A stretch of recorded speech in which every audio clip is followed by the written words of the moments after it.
Interessante, irmão Geraldo.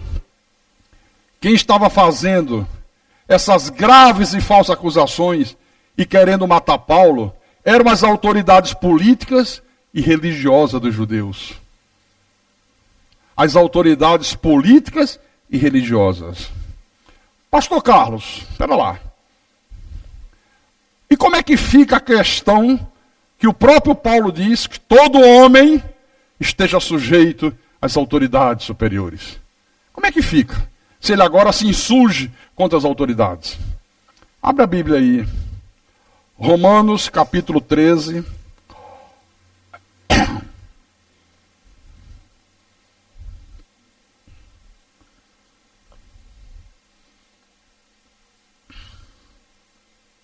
Romanos capítulo 13. Versículo 1 e 2. Paulo escreve à igreja e diz: todo homem esteja sujeito às autoridades superiores, porque não há autoridade que não proceda de Deus, e as autoridades que existem foram por ele instituídas, de modo que aquele que se opõe à autoridade resiste à ordenação de Deus, e os que resistem trarão sobre si mesmo condenação. Ok, agora olhe para cá e preste atenção. Irmãos amados, igreja de Jesus Cristo, isso aqui não impede de você reivindicar direitos não cumpridos. Não impede. Isso aqui não impede você de exigir das autoridades uma postura correta, honestidade, respeito pelo cidadão. Isso não impede. Se reclamar por direitos corretos fosse um pecado, então um cristão jamais deveria reclamar junto ao PROCON. Ser enganado por uma loja, por um comerciante, sei lá, por qualquer coisa aí. Vem uma conta de luz exorbitante, você não consumiu aquilo, uma conta de telefone errado, então você não devia reclamar no PROCON. Se reclamar por seus direitos fosse um pecado, um cristão nunca deveria contratar um advogado para defender os seus direitos. Nunca. Pastor, você pode dizer assim, mas nessas passeatas de protesto, pastor, tem muita gente ímpia. Ali tem gente incrédula, tem ateus, tem macumbeiro, tem idólatra. Olha, meu irmão, se participar de um protesto fosse errado, porque você vai se misturar com a maioria de pessoas ímpias, que estão ali reivindicando os mesmos direitos que você tem de reivindicar, então, também é absolutamente errado você estar numa sala de audiência de um PROCON, junto com pessoas ímpias que estão reivindicando os mesmos direitos que você está reivindicando. Então também é errado. Qual é a diferença? Não há diferença nenhuma.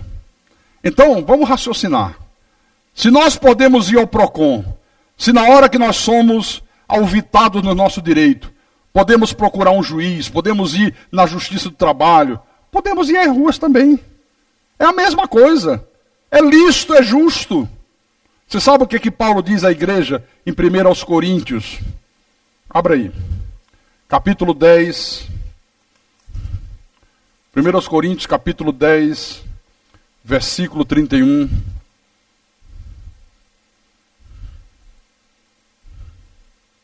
Primeiro aos Coríntios, capítulo 10, versículo 31. Todos acharam? Diz assim: portanto, quer comais, quer bebais, ou façais outra coisa qualquer, fazei tudo para a glória de Deus. Olha, Paulo diz literalmente, fazei todas as coisas para a glória de Deus. Tudo que é feito, seja feito para a glória de Deus, em nome de Jesus Cristo. O profeta Isaías, no capítulo 10 do seu livro, marque aí na tua Bíblia, o maior profeta messiânico de Israel, diz assim no seu tempo: Ai dos que decretam leis injustas, dos que escrevem leis de opressão. Você sabe de uma coisa? Quando você lê aqui a Bíblia, você vê que a história bíblica mostra que Deus, irmão, sempre levantou profetas para combater, para denunciar todos os desmandos, tanto das autoridades políticas como das autoridades religiosas. Essa conversa fiada que eu ouço nas igrejas, que eu ouço de muitos evangélicos, de muitos pastores, que nós só devemos se preocupar de ganhar almas, que devemos deixar o resto para lá. Olha, isso é coisa de quem não conhece Deus, isso é coisa de quem não conhece Bíblia. O sujeito que se diz pastor me chamou e disse assim: Pastor Carlos, eu vejo que o senhor é muito ativo, o senhor orienta muitas pessoas pela internet, o senhor incentiva o povo a protestar, o senhor fala muitas coisas, mas eu acho que o senhor está errado, pastor. Eu não quero nem saber de protesto. Meu negócio é ganhar almas, meu negócio é pregar o evangelho. Vá cuidar das ovelhas. E eu disse: você vai deixar de ser covarde, omisso e alienado. E você vai deixar de ser covarde, omisso e alienado. Aí ele me excluiu do Facebook dele. E fez um favor. O pastor que não toma atitudes, o cristão que não toma atitudes, é covarde, é omisso e é alienado. Teve um período na nação de Israel que a nação toda estava mergulhada em corrupção. A nação de Israel estava tomada pela desonestidade, os ricos explorando os pobres, os líderes políticos e religiosos massacrando o povo. E aí Deus levanta um homem chamado Amós para se insurgir contra tudo isso. Abra no livro de Amós, capítulo 5. Vamos dar aula de Bíblia para essa gente alienada, para esses pastores que não entendem nada da palavra, que são os fracos, frouxos, covardes, para uma igreja fraca, para uma igreja que se omite. Todo mundo quer vida boa, não quer? Quem aqui desejaria um país com muita segurança? Levante a mão. Quem aqui desejaria bons hospitais? Não ser tratado pior do que animal. Leva um animal no veterinário, ele é 1000 vezes melhor tratado do que um povo num frotão da vida desse. Mas você acha certo o povo incrédulo lá fora protestando, lutando pelos seus direitos, e você com o bumbum sentado no banco da igreja só orando e não faz nada também? Aí eles conquistam e depois você vai usufruir do que eles conquistaram. Isso é covarde. Nós temos que fazer alguma coisa. Nós temos que dar a cara a tapa. Então, encontraram Amós, capítulo 5. Versículo 10. Amós diz: aborrecei na porta aos que vos repreendem, e abominais o que fala sinceramente. Portanto, visto que pisais o pobre, e dele exigis tributo de trigo, não habitarei nas casas de pedras lavradas que tendes edificados, nem bebereis do vinho das vides desejáveis que tendes plantado. Porque sei serem muitas vossas transgressões, e graves os vossos pecados.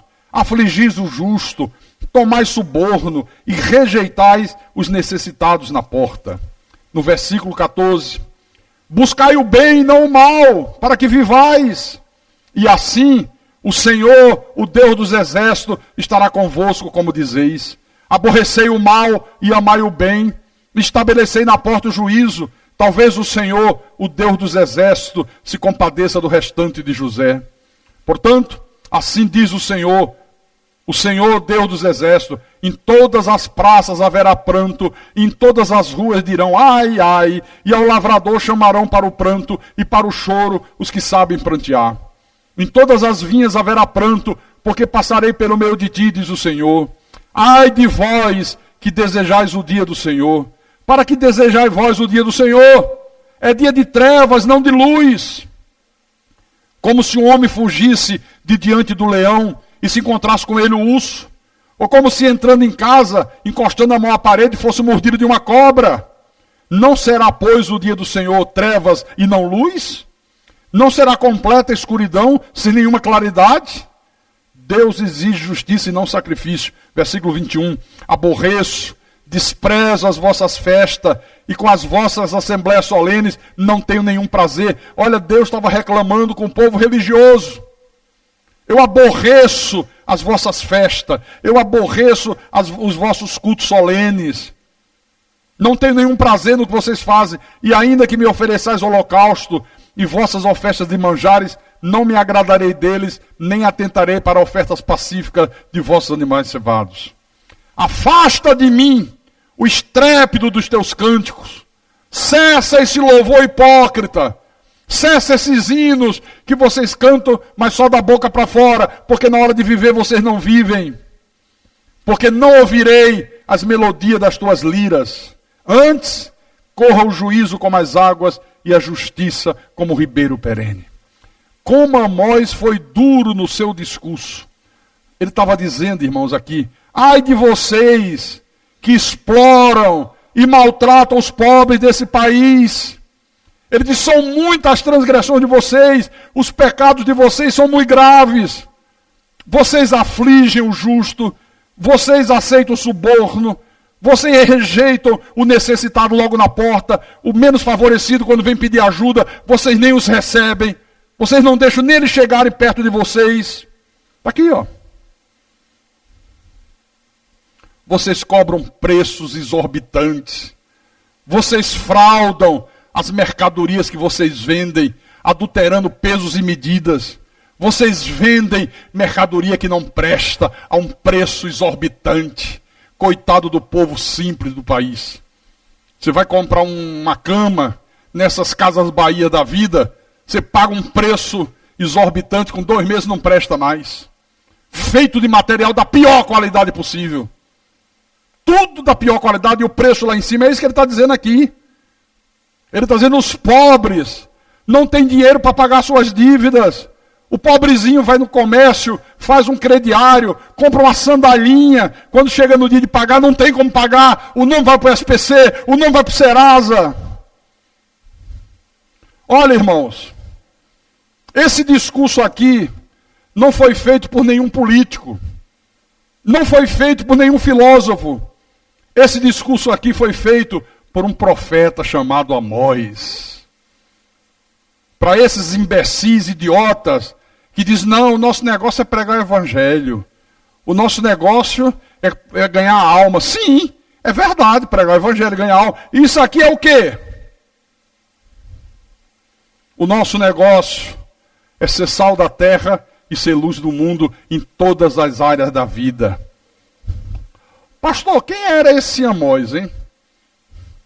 Quem era esse sujeito tão intrépido, tão corajoso, para enfrentar uma nação, para enfrentar os donos da religião, para enfrentar os poderosos da política? Você sabe quem esse homem era? Um simples boiadeiro. Um boiadeiro. Desse que nós temos aqui no sertão. Esse homem não tinha grandes credenciais humanas que o habilitasse para criticar e para denunciar aquele sistema opressor que existia no seu tempo. Era apenas um vaqueiro. Um simples vaqueiro. Esse homem não frequentou escola de profetas, não foi credenciado oficialmente pela a religião organizada. O que o impulsionou a pregar a verdade foi uma chamada que Deus lhe deu. Foi isso que impulsionou esse homem. Quando ele foi contestado por um sacerdote oficial de Israel, ele disse isso. Capítulo 7.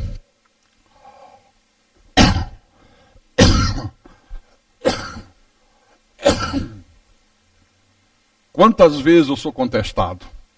Quando eu enquadro gente por aí, que eles não têm mais saída, aí eles dizem, onde é que você fez teologia? Quem lhe habilitou pastor? Qual foi a tua faculdade teológica? Eu digo, nenhuma. Como é que você pode ser pastor? Eu digo, porque Deus me chamou para ser pastor. Porque eu tenho uma chamada de Deus. Questionaram Amós, capítulo 7, versículo 10. Então Amásias, o sacerdote de Betel, olha, o sacerdote oficial, diploma de faculdade teológica, ele é sacerdote porque o conselho das igrejas pentecostais o instituiu o sacerdote. esse aí não é. Ele tem diploma de pastor, aquele ali não tem. Então esse que tinha diploma, o sacerdote de Betel, mandou dizer a Jeroboão, rei de Israel: olha, rei, olha, presidente Dilma, Amós tem conspirado contra ti no meio da casa de Israel. A terra não pode sofrer todas as suas palavras. Ele está dizendo que Deus vai se irar. Ele está dizendo que vai vir praga. Ele está dizendo que a ira de Deus vai se manifestar sobre a gente. Porque assim diz Amós: Jeroboão morrerá à espada. Israel certamente será levado para fora de sua terra em cativeiro. Então Amásias disse a Amós: vai-te, ó vidente, foge para a terra de Judá, e ali come o teu pão, e ali profetiza. Quer dizer, vai fazer comércio em outro lugar, vai vender as tuas profecias, vai ganhar dinheiro em outras terras. Aqui não. Mas em Betel, daqui por diante, já não profetizarás, porque é o santuário do rei e o templo do reino.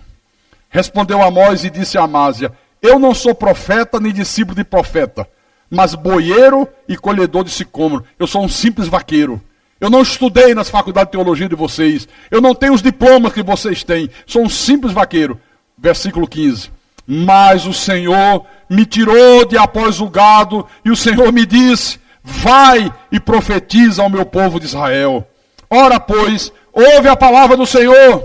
Tu dizes: não profetizarás contra Israel, nem falarás contra a casa de Isaque. Portanto, assim diz o Senhor, dizendo para o sacerdote: tua mulher se prostituirá na cidade, teus filhos e tuas filhas cairão à espada, e a tua terra será repartida a cordel, e tu morrerás na terra imunda. Israel certamente será levado cativo para fora da terra.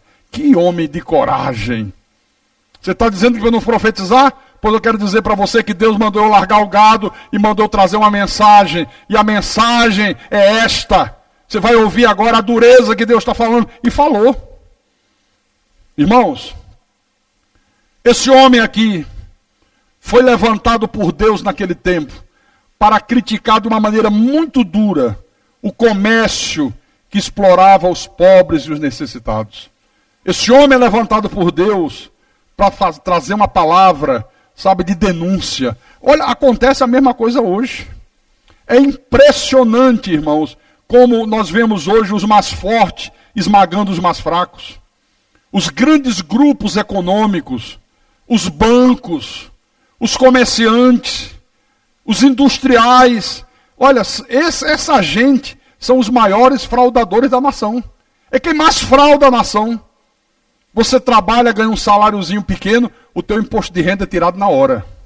Você não tem escapatória. O cara ganha bilhões e sonega bilhões de imposto de renda. E não paga. E poderia pagar muito bem. Jeroboão II era o rei. Deixa eu só dizer uma coisa para você. Enfrentar Jeroboão II, enfrentar os seus políticos, enfrentar os sacerdotes que estavam mancomunados com o poder. Ora, era uma coisa extremamente difícil e arriscada, irmão. Criticar o rei, criticar os seus políticos, criticar os sacerdotes daquele tempo, era correr risco de vida. Corria risco de vida. Mas Amós não se intimida e proclama a verdade de Deus para a glória do Deus Todo-Poderoso. Amém?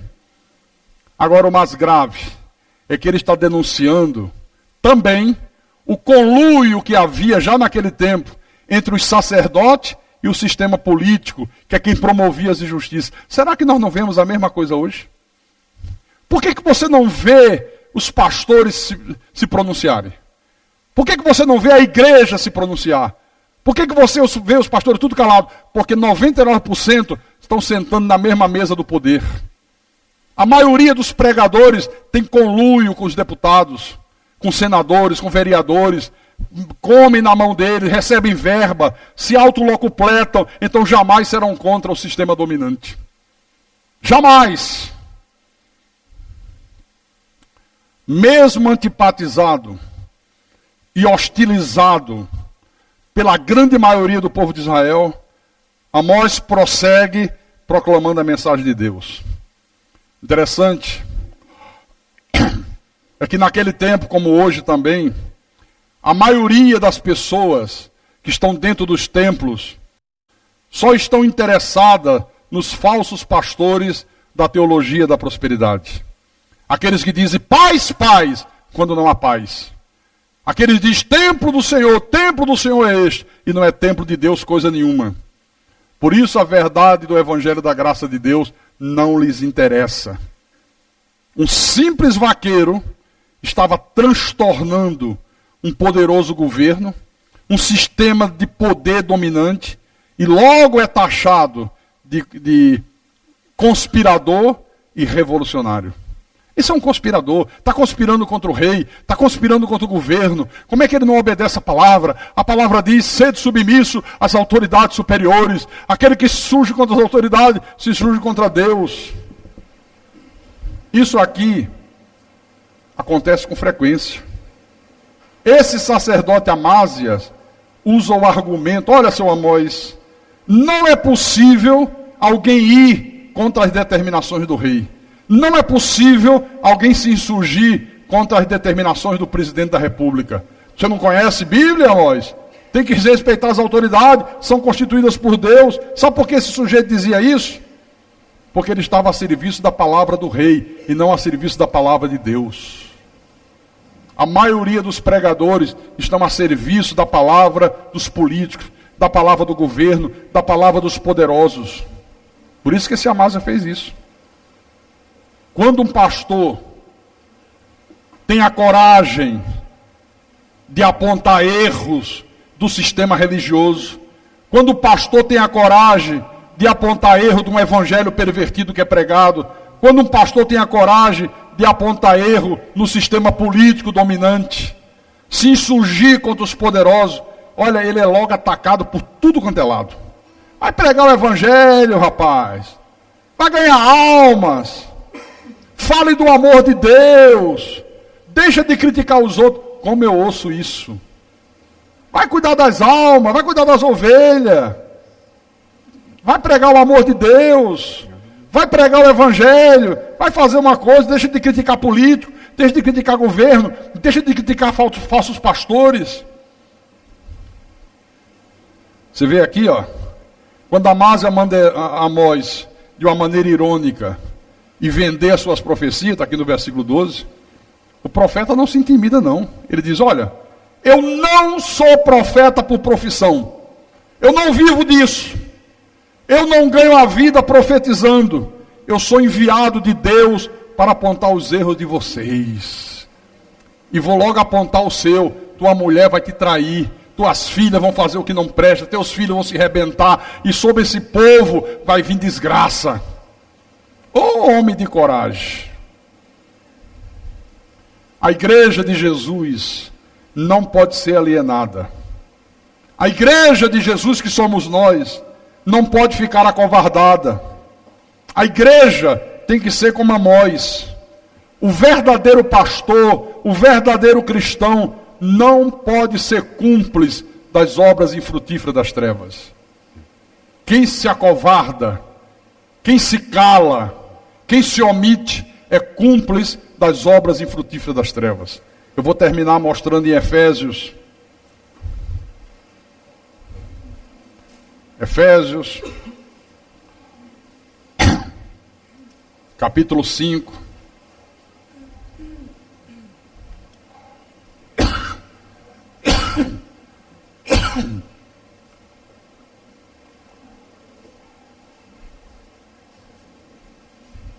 Efésios capítulo 5, versículo 11. Cada um faça a sua parte da maneira que melhor puder fazer. Eu gostaria muito de estar no meio dessas multidões. Gostaria muito. Mas eu não tenho mais preparo físico para isso. Se de repente sair um quebra-pau, se eu tivesse meus 20 anos, aí o pau quebrar mesmo. Era pau de lá e pau de cá, mas nem para correr eu aguento. Mas eu fiquei tão orgulhoso quando teve os primeiros protestos.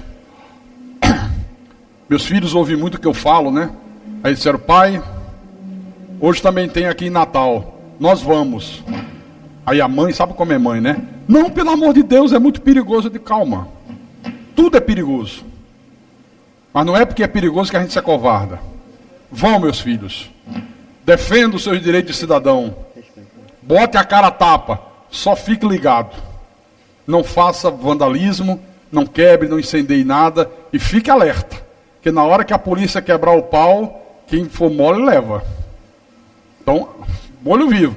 E eles foram, camisa do Brasil, e saíram. Que orgulho que eu senti dos meus filhos. Digo, são machos igual o pai. Conscientes igual o pai. Que orgulho que eu senti dos meus filhos. E foram. E está certíssimo. Efésios capítulo 5, versículo 11. Eu talvez não tenha condições de estar na frente de batalha, mas estou ajudando pela internet. Incentivando, compartilhando, denunciando. Essa semana, depois de um movimento desse, o povo na rua, aí vem o presidente da Câmara dos Deputados, Henrique Alves, de Natal, mora em Natal, presidente da Câmara, pega um avião da FAB, enche de parentes, a noiva, os amigos da noiva, os cachorros da noiva, o papagaio da noiva, amiguinho de quê, e sai de Natal no avião da FAB, para o Rio de Janeiro, para assistir a final da Copa das Confederações. Muitos de vocês, chega dia que não tem o dinheiro para pagar uma passagem de ônibus. O cara usa um avião de governo, do exército, para ir assistir uma partida de futebol no Rio de Janeiro.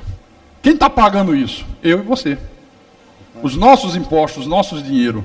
E quando é descoberto, foi um ato falho, eu já providenciei, eu vou pagar 7 mil. 7 mil? 7 mil! O valor de um avião fretado para carregar o número de pessoas que ele levou sai por 158 mil reais. Que história de pagar 7 mil? E é assim, comete o erro, aí depois paga e fica por isso mesmo?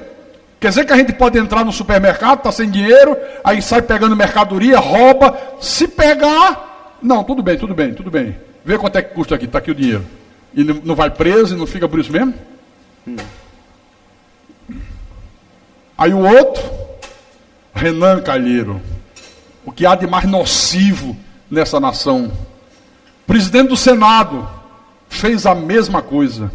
Pegou um avião da FAB, viajou, cheio de curriola de amigos e parentes, para ir assistir o casamento de um amigo em Porto Seguro. Como é que se pode usar avião do governo, da Força Aérea Brasileira, para ir a um casamento? E quando a imprensa foi em cima, eu sou autoridade. Eu sou chefe de poder e tenho direito. Quando ele viu a repercussão na mídia e na internet, já voltou atrás. Não, eu vou pagar 32 mil. 32 mil não, é quase 200 mil. E as consequências disso? Você pensa que parou por aí? Garibaldi Alves, que é do parente desse outro, a família Alves de Natal, também foi pego. Pegou um avião, viajou no avião da FAB, curriola de amigos, veio aqui em Fortaleza, foi para o Rio de Janeiro, assistir jogo da seleção brasileira. Tudo pago com dinheiro do contribuinte. Esses homens já passaram de todos os limites. Numa hora que o país está nesse clima de protesto, o cara ter coragem de fazer isso, está pedindo violência, não está não? Tá ou não tá? Tá. Na hora que o povo pegar um cachorro desse na rua e meter a ripa, aí vai dizer, vândalos. Vândalos não. Vandalismo é o que eles vêm fazendo há muitos anos. Vandalismo é não ter hospital. Vandalismo, essa semana acho que foi aqui, interior do Ceará. A mulher chegou para dar à luz à criança, a médica disse, não, estou na hora do meu almoço. Aí disse, olha, mas ela está com muita dor, já está nascendo, já dá para ver a cabeça da criança. Não, ela vai esperar. E a mulher ficou lá gritando. Ela almoçou, tomou café, mais 15 minutos para descansar. Quando foi fazer o parto, a criança estava morta. O que é que se deve fazer com uma médica dessa? Pena de morte. Pena de morte. Efésios capítulo 5, versículo 11. E Não sejais cúmplice nas obras infrutíferas das trevas, antes, porém, reprovai-as. Está na tua Bíblia como está na minha? Está mesmo? Não sejais cúmplice nas obras infrutíferas das trevas, antes, porém, reprove-as. Nós vivemos numa sociedade onde tudo é normal. Anormal é ser normal. A sociedade não admite, por exemplo, um homem casar virgem. A sociedade não admite que uma mocinha com 12 anos seja virgem, diz que ela é antiquada, que ela está fora de moda. Os que se dizem evangélicos não admitem a pregação da verdade. Os que se dizem evangélicos defendem esses ladrões da teologia da prosperidade, que fazem comércio com o povo de Deus, que enricam às custas do povo de Deus, que tiram proveito da boa fé do povo, que andam desfilando riqueza, que constrói verdadeiros impérios, que coloca os filhos nos melhores colégios, que manda os filhos para a Europa, que vive em mansões, que veste as melhores roupas, que calça os melhores sapatos, que usa os melhores perfumes, que vive uma vida de rei, às custas da exploração da boa fé do povo. A maioria dos evangélicos defendem.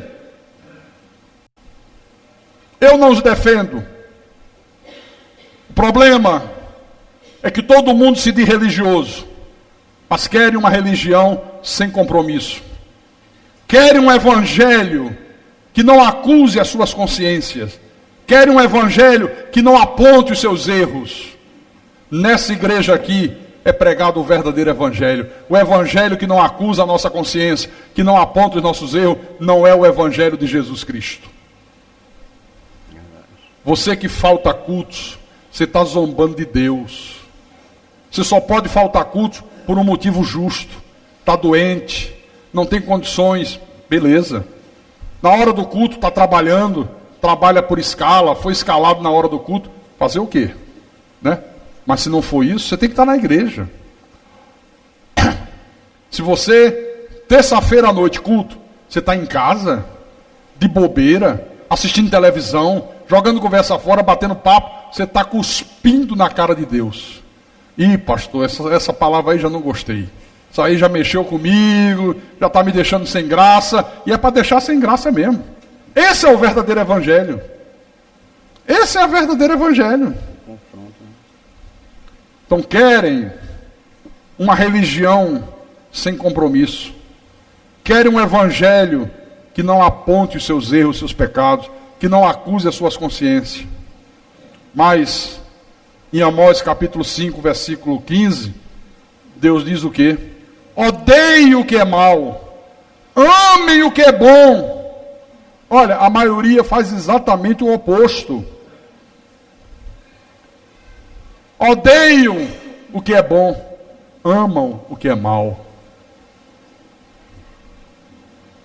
Vá em qualquer seita, não importa a denominação, Deus é amor, universal, quadrangular, mundial do poder, não sei das quantas. R.R. Soares, vá agora. Você verá lá multidões superlotando os templos. Porque amam o que é mal. Querem um evangelho falso. Querem um evangelho que não prometa salvação. Que não apresente o escândalo da cruz. Eles querem um evangelho que lhes prometa riqueza. Que diga vocês vão ficar ricos. Deus vai dar carro, Deus vai dar automóvel, Deus vai dar casa própria, Deus vai fazer você milionário, mas não quer nem saber a maneira de vida que você está vivendo. Ontem, eu abri o meu Facebook e estava lá, pastor, acompanho muito as suas mensagens, admiro muito o senhor, mas não se meta mais no meu Facebook, não critique mais o meu ministério, porque se o senhor insistir, essa semana mesmo eu vou dar parte do senhor na Polícia Federal por crime virtual. Eu digo, ué. Aí eu peguei esse irmão. Quando que eu entrei no teu Facebook? Quando que eu critiquei o teu ministério? Eu não estou sabendo. Me explica aí. Mas aí eu cliquei no nome dele, apareceu o Face dele. Aí eu digo, é um rapaz daqui, que tem um ministério do evangelho inclusivo. O que é o evangelho inclusivo? Aí ele postou uma foto, ele é gay, outro travesti vestido de mulher, foram recebidos pelos vereadores, não sei por quem, dizendo, somos a igreja inclusiva, todo mundo é aceito por Deus da maneira que é, né? Isso aí esse preconceito que a igreja tem não é de Deus. Aí eu botei assim, quem pensa o evangelho inclusivo é cuspir no rosto de Deus. O evangelho é exclusivo, ele exclui quem não é de Deus, ele afasta quem é do diabo, ele só inclui aqueles que têm os seus nomes escritos no livro da vida do Cordeiro desde antes da fundação do mundo. Ou não sabeis que os impuros, os injustos, os homossexuais, os avarentos, os perversos não herdarão o reino dos céus? Aí o cara me ameaçou com um processo. Eu digo, pode processar, rapaz. Você acha que eu sou homem para ter medo de processo, rapaz? Medo de ameaça? Aí ele entrou ao vivo, ele estava lá online. Aí ficou, eu digo, ó, tô nem aí. Pode vir quente que eu estou fervendo. Se você quer brigar e acha que por isso estou... Se enganou, meu bem. Tem que chamar de meu bem. Você acha que eu vou respeitar isso? Você acha que eu sou homem de Deus para me calar diante disso? Você acha que eu vou aprovar o sujeito dizer que Deus aceita que a pessoa venha como um prostituto, continue prostituto, venha como alcoólatra, continue alcoólatra, venha como adúltero, continue adúltero, venha como viciado em droga, continue viciado em droga, venha como baitola e continue baitola? Você acha? Não. Eu tenho que ser fiel a Deus e à minha consciência também. Então, irmãos, em todas as áreas da vida é imprescindível ação, atitudes, porque senão você não conquista nada, não muda nada. E Paulo diz, fazei tudo isso para a glória de Deus. Amém? Fazei tudo isso para a glória de Deus. E quem tem ouvidos para ouvir, que ouça o que o Espírito falou com a igreja nessa manhã, em nome de Jesus e para a glória do Deus Todo-Poderoso.